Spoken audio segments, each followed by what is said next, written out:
Bine v-am găsit, dragii mei din Zodia Scorpion, oriunde v-ați afla. Bine ați venit tuturor pe canalul meu, Tarot Flor de Loto. Numele meu este Nina și, ca de obicei, mă bucur să vă am alături, atât pe dragii mei abonați, cum de asemenea pe toți cei care sunteți, poate pentru prima oară, aici pe canal. Azi voi face o lectură mai specială, o lectură pentru perioada cuprinsă între 15 și 31 ianuarie 2025. De ce fac acest lucru? Probabil că mulți se întreabă, cei care deja ne cunoaștem de ceva vreme. A avut loc un eveniment astrologic important, acela de lună plină, prima lună plină a acestui an 2025, supranumită și luna lupului, o primă lună plină în Rac și de asemenea care are și un Marte retrograd tot în Rac, care vine cu energie puternică pentru toate zodiile, desigur, un pic mai accentuat pentru cele cardinale. Asta în cazul în care aveți pe cineva din aceste zodii, să știți că vor fi, le va afecta un pic mai mult sau impactul va fi un pic mai puternic decât față de voi, de exemplu. Acelea sunt zodiile Berbec, Balanță, Rac și Capricorn. Cu ce energie vine această primă lună plină? Vine cu acea energie de a reviza, de a relua anumite situații, anumite probleme care în general posibil să fie mai mult relaționate cu familia, cu casa și care le-ați cam lăsat deoparte. Se pare că vine momentul în care chiar trebuie să rezolvate. De asemenea, vă veți conecta mai mult cu sentimentele voastre, poate vă veți simți un pic mai debil din punctul ăsta de vedere. Veți simți mult mai intens, oricum voi simțiți intens, dar veți simți mult mai intens, veți fi un pic mai sensibil așa din punct de vedere emoțional în această perioadă și mai ales așa cum am mai spus-o, fiind Zodia Rac, emoții, sentimente mai intense relaționate cu familia sau cu casa voastră. Alții vor începe poate să închidă anumite etape, anumite situații, cicluri pe care le-ați început poate în luna lui iulie a anului 2024 și de asemenea trebuie să vă spun că intuiția voastră va fi la cote maxime, așa că ascultați-o. Sunteți într-o perioadă în care veți schimba perspectiva, veți schimba modul de a gândi, modul de a rezolva și de a prioritiza anumite situații în viața voastră, cum de asemenea este un moment în care vi se aduce aminte sau voi veți resimți acea nevoie de a vă ocupa un pic mai mult de voi. Este de asemenea un moment foarte oportun, foarte bun de a stabili noi planuri și noi proiecte. În ceea ce vă privește pe voi, dragilor din Scorpion, ca și zodie, această lună plină te va mișca foarte mult în profunzime. Unii dintre voi veți face, ca să zic așa cu ghilimele de rigoare, o călătorie foarte profundă vis-a-vis de sensul vieții voastre, vis-a-vis de cum să spun, de informații importante care pe tine să te ajute să te dezvolți. De fapt, întregul an 2025 pentru voi, dragilor din Scorpion, va fi un an al introspecției. Va fi un an în care veți vrea să știți mai mult, în care veți simți că aveți acea energie de a face mai mult, de a ști mai mult, de a vă dezvolta mai mult, atât în interior cât și în exterior. Acum, haideți să începem această lectură și să vedem care este energia voastră în această perioadă de sfârșit, de ultime 2 săptămâni din ianuarie. Și avem un 3, avem cifra 3 și semnul taurului și le luăm pe rând, avem sinfonia. 3 îmi vorbește despre intuiție. V-am spus, este o perioadă, mai ales ultimele 2 săptămâni din ianuarie, când această lună plină, energia ei se va perpetua până către sfârșitul lui ianuarie, tocmai de aceea am și făcut această lectură. Cifra 3 vorbește de o intuiție foarte bună care vă va ajuta să vă dați seama de lucruri pe care poate până acum nu le-ați văzut. Sunteți mai sociabili, creșteți, sunteți optimiști, credeți în voi, sunteți un pic mai spontani și e posibil ca unii dintre voi să se confrunte poate cu o situație în care apare implicarea mai multor persoane, iar unii dintre voi, chiar dacă poate vă veți simți așa doborâți și să nu găsiți ghidare, să nu găsiți orientare, veți fi dispuși să cereți ajutor sau pur și simplu veți căuta acele informații care să vă ajute. Acum, avem zodia Taur, e posibil ca unii dintre voi să aveți această zodie în harta voastră astrală, să fie destul de bine aspectată sau vizibilă în harta voastră astrală. Dacă nu, pentru toți ceilalți, zodia Taur îmi spune că veți împrumuta cumva din aceste caracteristici ale acestei zodii de pământ, în care cumva în această perioadă vă veți da seama mai mult de realitatea care este aici, realitatea terenală, da? Poate veți avea o perioadă în care veți fi foarte liniștiți, unde nu veți căuta ceartă, veți fi așa un pic mai pacifiști, poate veți fi mai gurmanzi, veți încerca destule feluri de tipuri de mâncare, de băutură, da, și veți vrea poate să fie aceste produse și de calitate. Chiar dacă unii dintre voi e posibil să vă desprindeți greu de anumite lucruri, de anumite situații, totuși progresul vine, este unul lent și sigur și reușitele pe care voi le puteți avea în această perioadă vor fi unele reale și de lungă durată. În general, pentru voi, dragilor, cu influența zodiei Taur, aș spune că posesiunile și banii vor fi o prioritate în această perioadă. Referitor la această carte, Sinfonia, aș spune că e o perioadă în care armonia sunetului va avea o foarte mare importanță pentru voi. Poate că unii dintre voi chiar vă place să ascultați un anumit tip de muzică în care să vă ajute pe voi poate să vă calmați, să vă liniștiți sau să vedeți lucrurile într-un mod diferit. Da, poate să fie și acest lucru. De asemenea, apare tendința de a avea o structură cât mai organizată, de a face lucrurile cât mai organizat și în același timp de a colabora. Lucru destul de rar întâlnit pentru voi, dragilor din Scorpion, dar totuși, chiar dacă acceptați o colaborare cu altcineva, aceea trebuie să fie una foarte organizată și foarte precisă. De asemenea, eu aș spune că lucrul ăsta vă va ajuta să performați și vă va ajuta ca lucrurile să iasă bine și într-un mod benefic pentru voi. Asta la modul general, da? Pe toate aspectele vieții. Haideți să vedem ce vine pentru voi, dragilor din Scorpion, în această perioadă, între 15 și 31 ianuarie, pe plan profesional. Pe plan profesional. Dragilor, un 9 de cupe, ați avut o perioadă în care poate ți-ai reușit să-ți extinzi propria afacere sau poate ai obținut o avansare sau poate ai obținut un post în urma unui interviu. Cert este că cumva ai avut un răspuns pozitiv, ai avut o situație destul de pozitivă pe partea asta a carierei, a profesiei, o reușită la nivel personal. În prezent avem un cavaler de bâte și lumea, da, dragilor, se pare că într-adevăr vin schimbări, vin transformări și închideri de etape pe plan profesional. De ce spun acest lucru? Pentru că în prezent acest cavaler de bâte îmi spune de acea schimbare majoră care deja apare în viața voastră pe plan profesional, schimbări posibil multe, majoritatea sunt pozitive.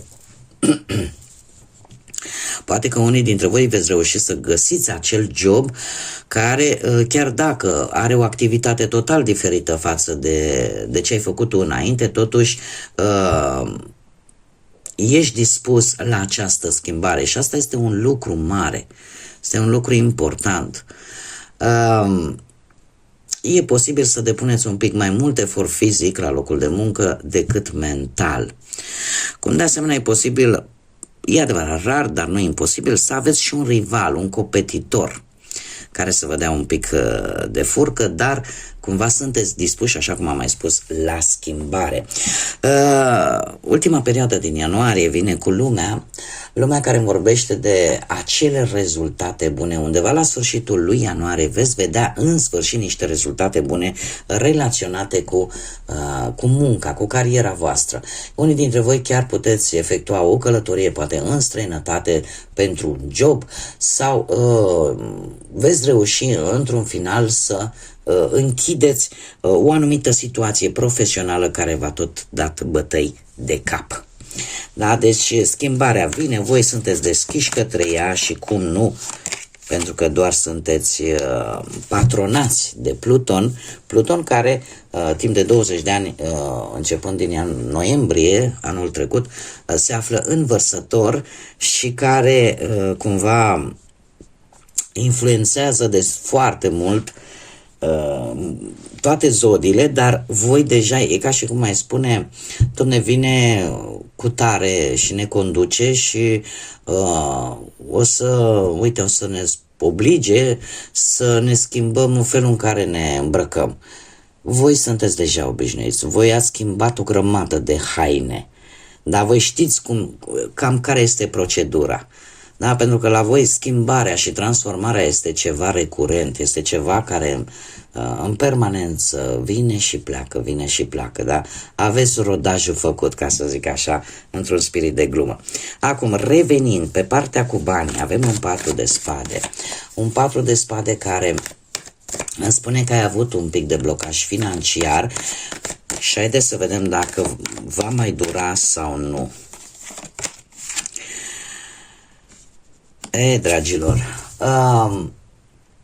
eu vă spun că nu va dura, pentru că cu Marea Preoteasă aici e posibilă o creștere de bani. Într-adevăr, ați traversat o perioadă destul de dificilă din punctul ăsta de vedere financiar, doar că se pare că găsiți voi. Dacă n-ați găsit-o, veți găsi o extra soluție. Și e posibil ori să aveți ceva bănuți puși deoparte și de care să nu spuneți, ori pur și simplu cu Marea Preoteasă aici apare posibilitatea creșterii de bani. Da? Dintr-o sursă externă sau pur și simplu vouă vine o idee foarte bună. Da. Și lucrurile până la sfârșitul lui ianuarie cumva se vor rezolva.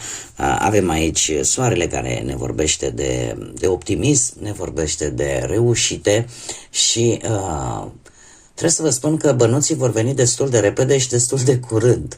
Cumva, nu știu, ori veți reuși să recuperați niște bani pe care poate gândeați că e imposibil de recuperat, sau pur și simplu norocul are și el un rol important. Nu știu dacă Zodia Leu vă spune ceva pe planul ăsta financiar, material. Haideți să vedem cu dragostea cum stați pentru cei care sunteți deja într-o pereche. Dragii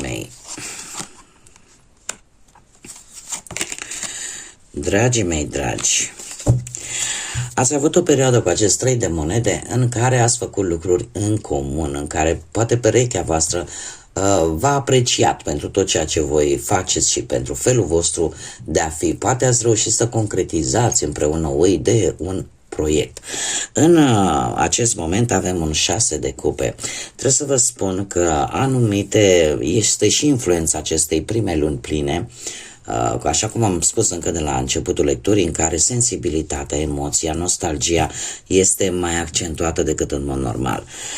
Se pare că veți avea o perioadă, sau deja ați început să o aveți, în care anumite amintiri, în care anumite lucruri din trecut relaționate cu viața voastră sentimentală își cam fac făcută prezența și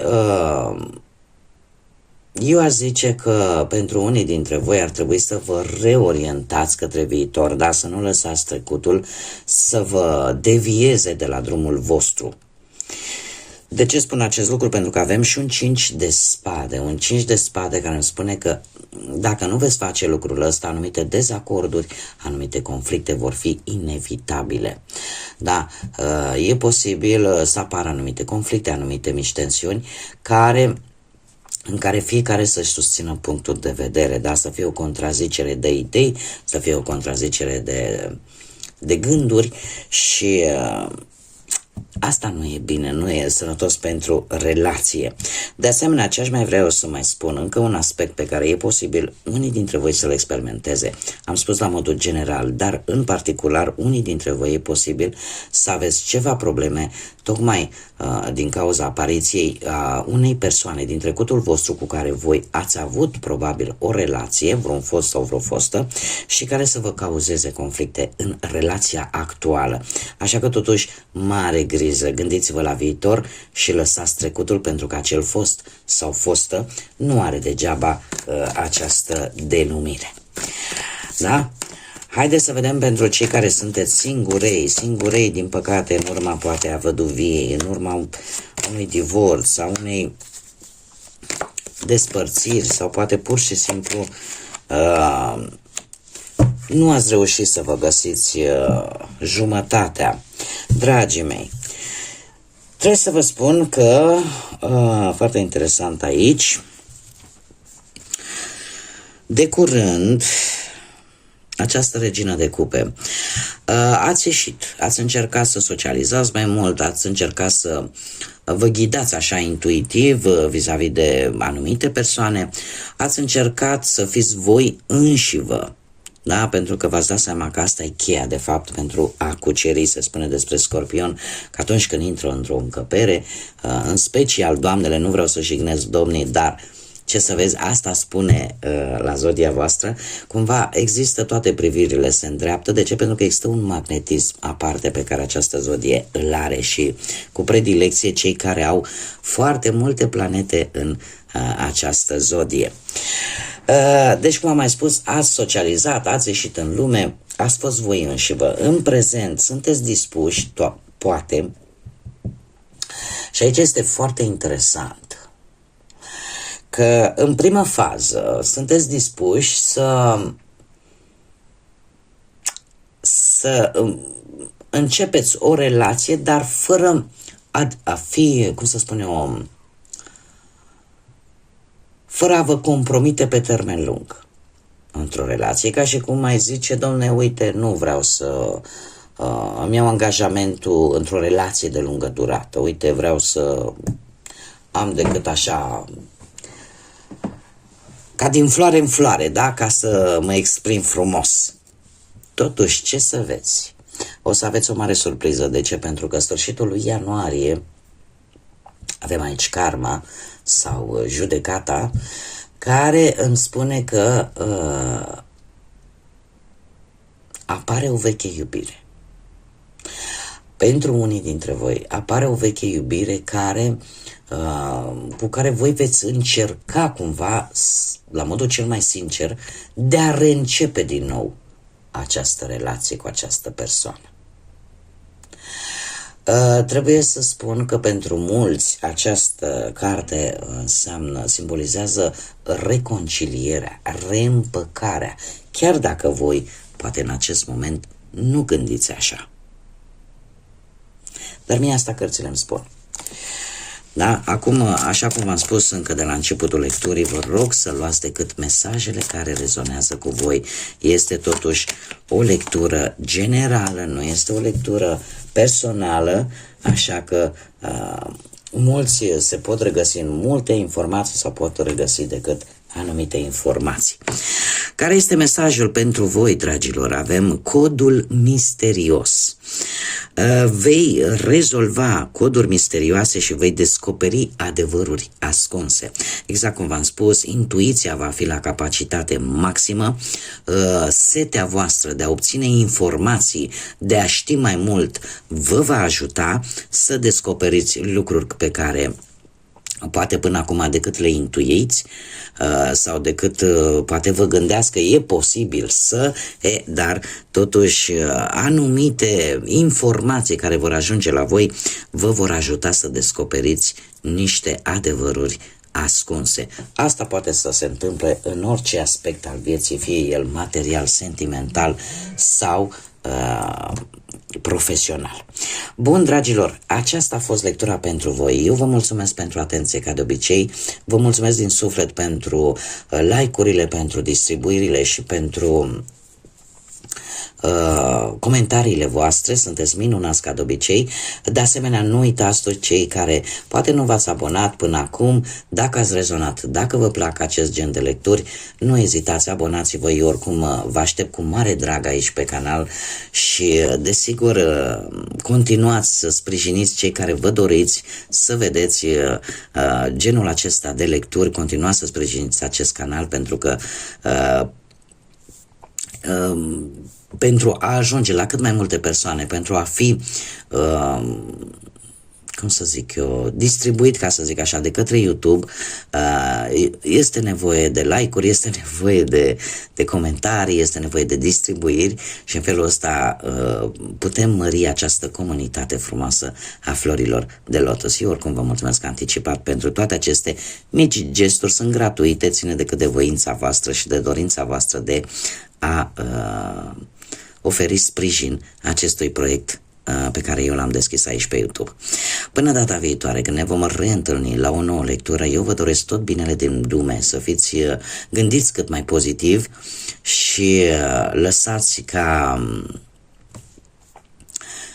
atât situațiile negative și cât și cele pozitive să vină cu lecțiile pe care trebuie să le învățați și în felul ăsta să ajungă acea lumină pozitivă în sufletele și inimile voastre. Până data viitoare, când ne vom reîntâlni, ca de obicei, să fiți iubiți, dragilor!